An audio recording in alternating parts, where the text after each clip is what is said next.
It's not just in Newtown, Connecticut, but in churches and synagogues and any other building of faith. The question why is being asked over and over this morning. In times of both heartache and happiness, we turn to our faith for guidance and comfort. But increasingly, how we think about our faith is changing. According to a new study by the Pew Forum on Religion and Public Life, the nation's spiritual landscape may be becoming a little less religious.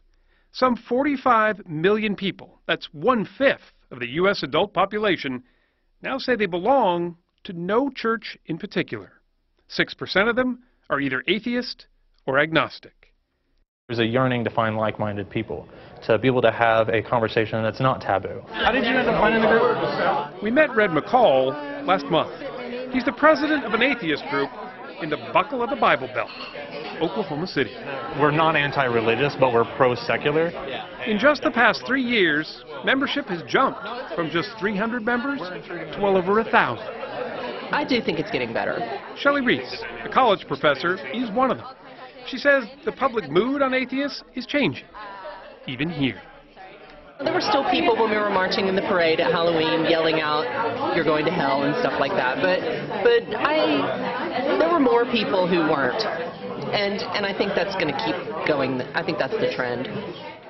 Researchers call them the nuns, those who check the nun box when asked to describe their religious affiliation.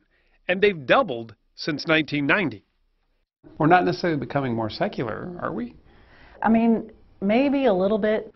Carrie Funk is the senior researcher on that Pew study and says it's a complicated question because being unaffiliated isn't necessarily the same as not having faith. 68% of the unaffiliated say they believe in God or a universal spirit. More than 1/3 describe themselves as spiritual people, but not religious people. And a good portion of them still say they pray. And a good portion pray, at least daily. So, if it's not God, or the thought of a higher power that's turning people off, just what is? The study suggests that it's organized religion, with respondents overwhelmingly saying many organizations are just too focused on money, power, and politics. Protestants have suffered the greatest decline. They now account for just 48% of religious adults, making it the first time in history that the United States doesn't have a Protestant majority. Every time I walk in here, I'm like, I can't not believe this place is this large. How many people does it see? Over 4,000 people. Evangelical churches aren't immune either. All right, is everybody ready for The mega churches, once bursting at the seams, are a little less mega than they used to be. We're seeing church attendance being much more inconsistent than I've ever seen it in my entire life.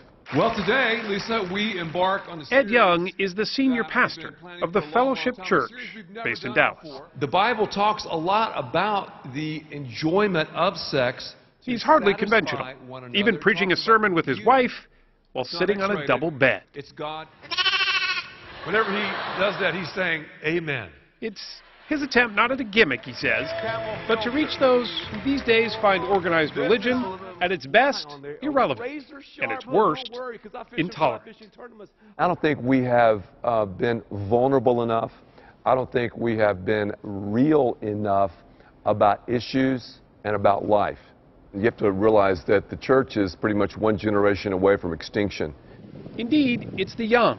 1 out of every 3 persons surveyed, in fact, under the age of 30, who say they don't link themselves with any organized religion. Compare that with the greatest generation, where only 1 in 20 claimed no religious home. We're in kind of a post-denominational phase, I think, in many ways in the United States. So religion is very diverse, clear differences between Zen Buddhists and Mormons. Charles Kimball is the director of religious studies at the University of Oklahoma. While he says most of his students still respect religious organizations as a power to do good in the world, it's often their stands on social issues, especially abortion and gay rights, that he feels are driving the young away. The vast majority of students, even people coming out of pretty traditional religious backgrounds, don't see these as a big deal. They don't get what's the issue here, don't understand it. In my experience, a lot of my friends have become nuns because... We gathered a few of his students together. All said they believe in God, but agreed that organized religion has largely failed to adapt to a changing culture. Carly Houtling grew up a conservative Christian. I don't understand, like, how a loving God can send people to hell. I'm pretty sure if I disobeyed my parents, they would not throw me in the fireplace. I go to a church here in Norman. J.C. Fisher was raised Methodist, and he still goes to church, but only about once a month.